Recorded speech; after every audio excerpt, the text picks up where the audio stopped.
Allez-y, facile à dire après tout ce qu'on a entendu jusqu'à maintenant. C'est vraiment une soirée extrêmement riche d'idées, de réactions. Alors je vais essayer de synthétiser le gloubi-boulga de notes que j'ai prises au fur et à mesure de ces présentations.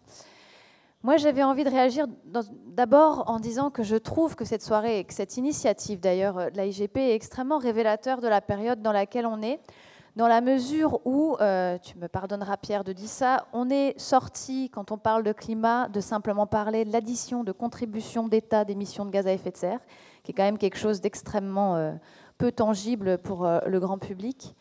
Qu'on est sorti aussi de la simple question environnementale, parce que c'était quand même vraiment réduit à ça pendant un temps, les questions climatiques, et que cette question de la COP21, bah justement, elle nous amène dans cette approche que vous avez certains qualifiée de systémique, transversale, et qu'on est vraiment en train de s'interroger sur un modèle, et a priori, j'ai envie de dire, notre modèle de territoire, de ville, plus globalement, notre modèle de société. Et je trouve que c'est vraiment, Pierre Mansal a dit aussi en introduction, on est à un moment charnière parce qu'on est en train de rentrer dans ce débat-là.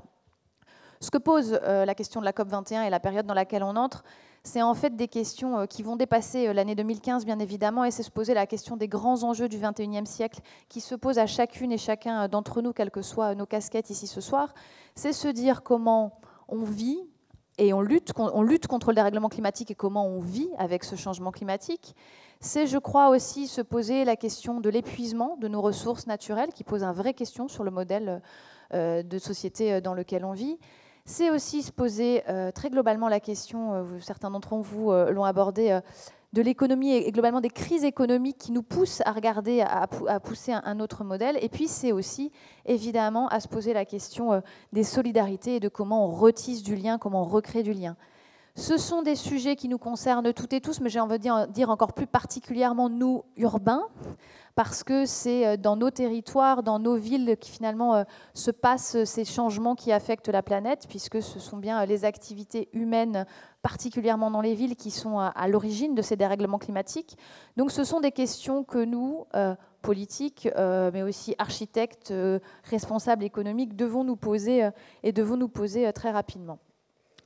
Alors c'est vrai qu'on a deux éléments importants pour y répondre. On a la question de l'échelle. Ce soir, la question de l'échelle qui nous intéresse particulièrement, c'est la métropole, mais je rejoindrai certains d'entre vous aussi pour dire que la réponse, elle est à différents niveaux. C'est l'action d'abord dans les villes, ce que beaucoup d'ailleurs, et je le dis là en tant que maire adjointe, et je pense que beaucoup de mes collègues aussi rejoindront, c'est-à-dire on a commencé déjà il y a une dizaine d'années à se poser ces questions du dérèglement climatique à cette échelle des villes, parce qu'on a des outils de politique publique qui nous permettent d'agir assez rapidement. Mais demain, la métropole est effectivement une échelle de territoire, d'une aire urbaine concentrée pertinente pour apporter des questions à cela. Mais la région aussi, parce que je pense qu'il y a un intérêt... J'ai perdu mon micro là, non? Non, ça fonctionne? Si, à aborder ces questions à l'échelle régionale, parce qu'il y a des questions aussi de retissage entre l'urbain et le rural qui vont se poser quand on commence à aborder tous ces enjeux-là du XXIe siècle. Alors moi, je voudrais juste parler des pistes de travail que vous avez abordées, mais que nous aussi, élus, on aborde et auxquelles on réfléchit depuis un certain temps. Je vois, moi, 4 qui rejoignent un peu les éléments qui ont été discutés ce soir. Ça fait des années dans nos villes qu'on agit pour lutter contre le dérèglement climatique. Je dirais que le sujet, pour moi, plus de notre rencontre ce soir, c'est aussi comment s'adapter plus précisément à ces enjeux. Je crois que le premier axe, et vous êtes certains en avoir parlé, notamment en projetant ces images extrêmement angoissantes de la crue. Je ne vous dis pas comment elles sont angoissantes quand on est élue parisienne en charge de l'eau, en se disant que peut-être pendant les 6 années de ce mandat, un tel événement arriverait. Mais c'est vrai qu'il faut se préparer aujourd'hui dans nos territoires à l'avènement potentiel d'événements climatiques extrêmes. Il y a cette question de la crue, mais nous avons, nous, à Paris, regardé avec Météo France ce que le dérèglement climatique voulait dire. Ce n'est pas que la crue, c'est aussi des vagues de chaleur extrêmement fortes qui vont toucher notre territoire dans les années qui viennent. C'est la question de l'îlot de chaleur urbaine qu'il va falloir traiter parce que ça pose à la fois des questions de vie quotidienne, des questions pour la santé publique et des questions plus globales encore pour la vie dans nos territoires.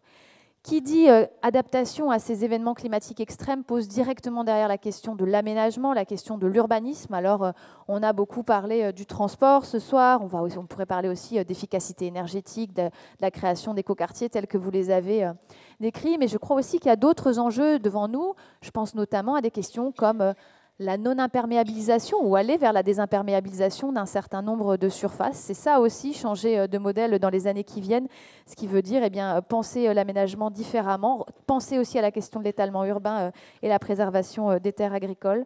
Ça veut dire un retour de l'eau et de la nature en ville aussi qu'il faut considérer de plus en plus, avec des questions, comme vous l'avez, certains d'entre vous d'ailleurs l'ont déjà cité, la création d'îlots de fraîcheur dans nos villes, de parcours de fraîcheur, sont en tout cas des questions sur lesquelles nous on réfléchit à la ville de Paris. Je trouve qu'il y a un objet, d'ailleurs j'étais étonnée qu'il ne soit pas plus abordé ce soir, qui est d'un point de vue aménagement extrêmement intéressant dans la période, c'est la question du périphérique, et de comment demain cet objet urbain qui finalement est complètement contradictoire avec les enjeux qu'on pose aujourd'hui devra être retravaillé. Pourquoi est-ce que demain on n'y construirait pas? Pourquoi on n'y planterait pas? Pourquoi il n'y aurait pas des transports en commun? Et comment on va finalement effacer cette ligne de fracture extrêmement importante dans notre territoire? Et au-delà des questions de l'urbanisme, moi je vois encore deux autres points extrêmement importants, mais qui doivent rentrer dans une réflexion globale, qui est celle de voir comment on va traiter la question des ressources naturelles dans nos territoires, comment on va à terme, sous les effets du dérèglement climatique, garantir l'accès de nos populations à un certain nombre de ressources naturelles ou de ressources tout court qui sont extrêmement importantes. Je pense en premier lieu à la question de l'eau, qui sous les effets du dérèglement climatique va manquer dans nos villes et qui demande toute une réorganisation du territoire pour garantir un accès à l'eau à toutes et tous. Mais je pense aussi à la question de l'alimentation ou de l'énergie, où on sait aujourd'hui qu'un territoire, comme la future métropole de Paris, en fait, est extrêmement dépendante de l'extérieur, de l'importation, et comment ces dimensions-là doivent aussi rentrer dans nos réflexions sur nos futures villes, territoires. Je ne sais pas finalement quel mot utiliser ce soir. Et puis, il y a une dernière question, qui sont celles, à mon avis, d'intégrer les questions des solidarités. Et ça, c'est une question qui a été abordée de différentes manières. On a entendu parler de démocratie, de retisser du lien, de refaire de l'intermédiation. Je crois qu'en fait, toutes les réflexions qu'on fera à l'avenir devra intégrer cette question de la solidarité en partant tant de l'échelle du local, du quartier, de nos villes, en passant par l'échelle de la métropole, voire certains sujets sont à considérer à l'échelle internationale. C'est dommage que Daniel Yeroun ne soit pas parmi nous, et Patrick Brauzek, qui est très actif dans le réseau CGLU, qui est ce réseau de villes très impliquées sur les questions du climat à l'échelle internationale. Ces solidarités, elles sont importantes parce que quand on fait face par exemple, à un événement climatique extrême, il n'y a pas que la technique qui répond à ça, c'est aussi comment on retisse du lien dans nos quartiers, comment on refait du bien vivre ensemble pour y faire face. Mais aussi, la question du réchauffement climatique, c'est une problématique, on est tous sur la même planète, et il faut aussi de plus en plus intégrer ces dimensions dans nos réflexions.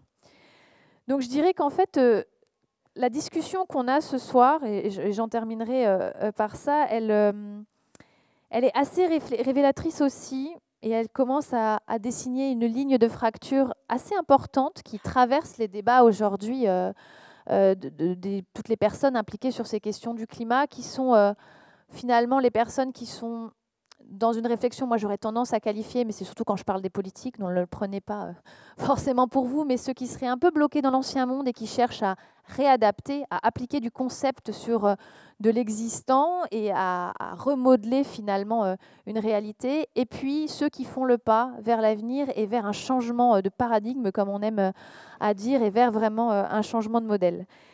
Ces réflexions, ça va être pas facile, hein. Ces réflexions, en tous les cas, je crois, elles tracent le chemin vers une société, une ville, un territoire qui sont plus durables, qui vont aller vers plus de sobriété. Et j'en terminerai vers quelque chose qui, moi, me semble extrêmement important, c'est que surtout vers des sociétés qui doivent nous amener à tracer et à avoir plus de liens sociaux entre les gens.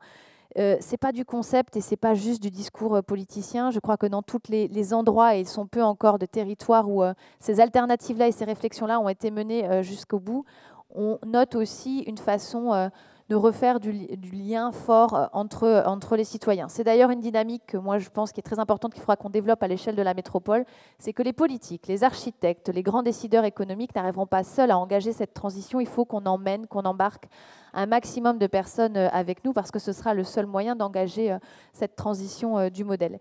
Et en un sens, je pense que c'est aussi cette réflexion-là qui nous amènera à refaire communauté dans le bon sens du terme, malgré le fait que communauté est un terme extrêmement galvaudé dans la période, mais c'est vraiment en répondant à ces grands enjeux du XXIe siècle qu'on construira aussi une communauté de vie et une société bien plus juste et plus durable dans tous les sens du terme. Voilà.